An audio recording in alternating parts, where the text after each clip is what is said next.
Sara Duterte, ang matapang na babaeng lider ng bagong henerasyon. Mula sa pagiging anak ng isang presidente hanggang sa pagiging isa sa pinakamakapangyarihang politiko ng bansa, paano nga ba naabot ni Sara Duterte ang kanyang tagumpay? Isang babaeng may matatag na paninindigan, minahal ng marami, ngunit kinwestiyon din ng ilan. Ano ang tunay na kwento sa likod ng kanyang buhay at karera sa politika? Si Sara Zimmerman Duterte Carpio ay isinilang noong Mayo 31, 1978 sa Davao City. Bilang anak ni Rodrigo Duterte, isang abogado at politiko na kalaunay naging Pangulo ng Pilipinas, lumaki siya sa isang pamilyang malapit sa politika. Nag-aral siya ng Bachelor of Science in Respiratory Therapy sa San Pedro College bago kumuha ng law degree sa San Sebastian College, Recoletos. Noong 2005 siya ay naging isang ganap na abogado matapos pumasa sa bar exam.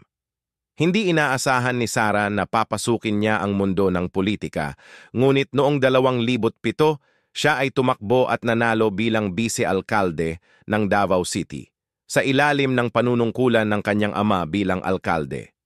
Taong 2010, siya ang naging kauna-unahang babaeng mayor ng Davao City na pumalit sa kanyang ama. Sa kanyang panunungkulan nakilala siya bilang isang matapang at progresibong leader.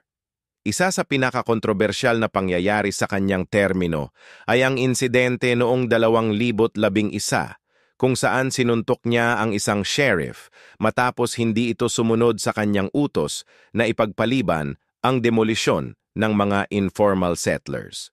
Sa kabila ng batikos, marami ang humanga sa kanya dahil ipinakita niya ang malasakit sa mahihirap.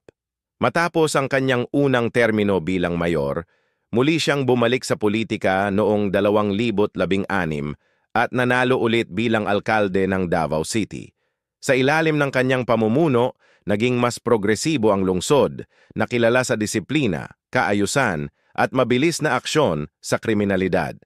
Noong 2022, tumakbo siya bilang vice-presidente ng Pilipinas at nanalo na may mahigit 32 milyong boto, isa sa pinakamalalaking boto sa kasaysayan ng bansa. Siya rin ay naging kalihim ng edukasyon, kung saan sinimulan niya ang mga reforma upang mapabuti ang sistema ng edukasyon sa Pilipinas. Ano ang opinyon mo tungkol kay Sara Duterte? Anong katangian ni Sara Duterte ang hinahangaan mo bilang isang leader? Sa tingin mo, dapat ba siyang tumakbo bilang Pangulo sa hinaharap? I-like, comment, at share ang iyong opinyon. At huwag kalimutang mag-subscribe para sa mas marami pang kwento ng tagumpay at politika. Ang sikreto ni Sara Duterte, matibay na paninindigan at malasakit sa bayan. Sa kabila ng mga pagsubok, ipinakita niyang hindi hadlang ang pagiging babae sa politika. Patuloy siyang nagbibigay inspirasyon sa mga Pilipino, isang lider na matapang, matalino at handang ipaglaban ang kanyang prinsipyo. Ikaw, susuportahan mo ba si Sara Duterte sa susunod na halalan? Ipaalam sa amin sa comments.